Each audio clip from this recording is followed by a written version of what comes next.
नमस्कार, एबीपी गंगा के digital bulletin में आपका स्वागत है। मैं हूं नीरज श्रीवास्तव और बात करते हैं गोरखपुर की प्रमुख खबरों की। सबसे पहली खबर दीवानी न्यायालय से जुड़ी है, चूंकि एमपी एमएलए कोर्ट में आज कैबिनेट मंत्री डॉक्टर संजय निषाद को पेश होना था और आरपीएफ द्वारा 7 जून 2015 को हुए कसरवल कांड में आज तारीख थी और इस तारीख पर डॉक्टर संजय निषाद को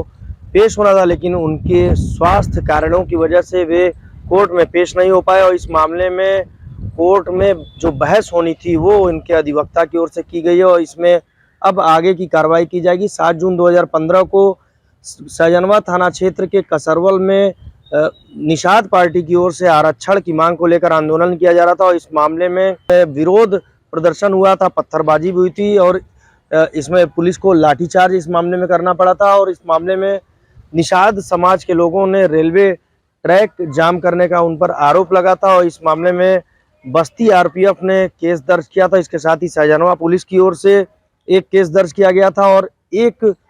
इसमें अखिलेश निषाद नाम के इटावा के रहने वाले युवक की मौत हो गई थी। इसके साथ ही सुजीत कुमार को एक गोली लगी थी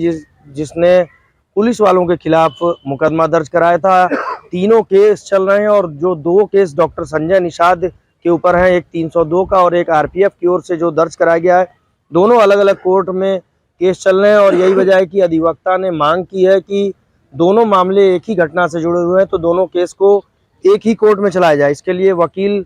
यानी जो अधिवक्ता है उन्होंने एक अर्जी भी दाखिल की है। दूसरी खबर हादसे से जुड़ी हुई है, चूंकि अपर कृषि निदेशक डॉक्टर पीके गुप्ता अपने परिवार के साथ लखनऊ से गोरखपुर आए थे और इनोवा क्रिस्टा कार से वे गोरखनाथ मंदिर गए। कार में उनकी पत्नी और इसके साथ ही चालक और एक सदस्य और सवार रहे हैं और जब मंदिर से दर्शन करने के बाद वे गोरखनाथ ओवरब्रिज से नीचे उतरे और तरंग क्रॉसिंग के ठीक पहले उनकी कार में शॉर्ट सर्किट से आग लग गई। गनीमत ये रही कि बड़ा हादसा होने से बच गया और कार में आग लगने के पहले ही परिवार के लोग अपर निदेशक के साथ ही मौका पाकर कार से बाहर कूद गए और इस हादसे में उनकी कार पूरी तरह से जलकर खाक हो गई, लेकिन जान माल का कोई भी नुकसान नहीं हुआ। तीसरी खबर शहीद अशफाकुल्ला खान चिड़ियाघर से जुड़ी हुई है, चूंकि इस प्राणी उद्यान में आज 2 मेहमान आने वाले हैं। जो दोनों नए मेहमान हैं इसमें रेटिकुलेट पाइथन और इसके साथ ही बोनट बंदर यहाँ पर लाए जाएंगे और कानपुर से टीम इनको लेकर चल दी है और आज ही इनको चिड़ियाघर में लेकर आ जाएगी और दोनों ही जो नए मेहमान हैं इनको 14 दिन तक क्वारंटाइन रखा जाएगा। इसके बाद ये दर्शकों के लिए खोले जाएंगे। चूँकि जो रेटिकुलेट पाइथन है वो अजगर है और 20 फीट इसकी जो लंबाई होती है वो होती है और सबसे बड़ी बात यह है कि ये हिरन, भालू, खरगोश और कभी कभी अगर इंसानों को भी पा जाए तो वो उसका शिकार बना सकता है और काफ़ी खतरनाक किस्म का ये एशिया का एनाकोंडा कहा जाता है इसको, इस अजगर को। और यही वजह है कि इसे काफ़ी खतरनाक जो एनाकोंडा है उसकी श्रेणी में रखकर इसका नाम दिया गया और इसी के साथ ही बोनट बंदर अपने बालों के लिए पहचाने जाते हैं और दोनों ही चिड़ियाघर में आने वाले दर्शकों को काफ़ी मनोरंजन का करेंगे, ऐसा जो यहाँ के डॉक्टर योगेश प्रताप सिंह मुख्य चिकित्सा अधिकारी हैं उनका कहना है कि ये लोगों को काफ़ी पसंद आएंगे। चौथी खबर मुख्यमंत्री योगी आदित्यनाथ के दौरे से जुड़ी हुई है, चूँकि मुख्यमंत्री योगी आदित्यनाथ 8 अप्रैल को 2 दिवसीय दौरे पर गोरखपुर आ रहे हैं और सौगातों की बारिश भी वो करने वाले हैं गोरखपुर के लोगों के ऊपर। चूँकि 1300 करोड़ की परियोजनाओं का शिलान्यास और लोकार्पण उनके हाथों होना है और सबसे बड़ी बात यह है कि 293 करोड़ की परियोजनाओं का लोकार्पण वो करेंगे, जनता को सौंपेंगे। और इसके साथ ही गीडा में जो पेप्सिको की जो फैक्ट्री है उसको भी यहाँ पर स्थापित करना और इसका भी शिलान्यास होगा और लगभग 1500 लोग इससे रोजगार से जुड़ेंगे और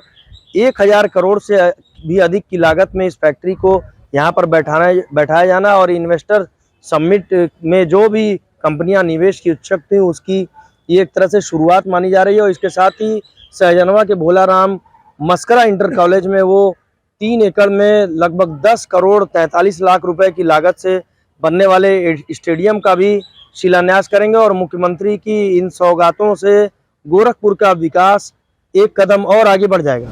5वीं खबर निकाय चुनाव से जुड़ी है, चूंकि निकाय चुनाव को लेकर सरगर्मियां बढ़ गई, जहां जिला प्रशासन एक्टिव मोड में आ गया है, तो वहीं पार्टी भी लगातार बैठकें कर रही है और बैठकों का दौर जारी है। और यही वजह है कि भाजपा गोरखपुर क्षेत्र के क्षेत्रीय अध्यक्ष सहजानंद राय गोरखपुर पहुंचे और बेनीगंज स्थित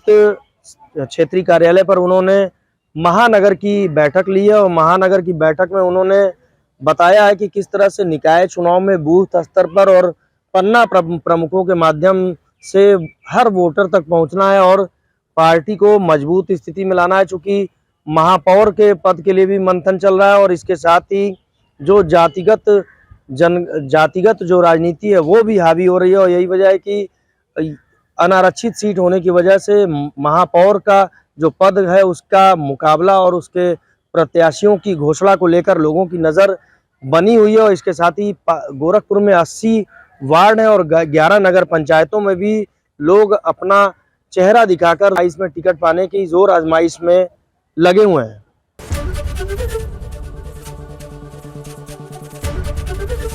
एबीपी गंगा, खबर आपकी, जुबान आपकी।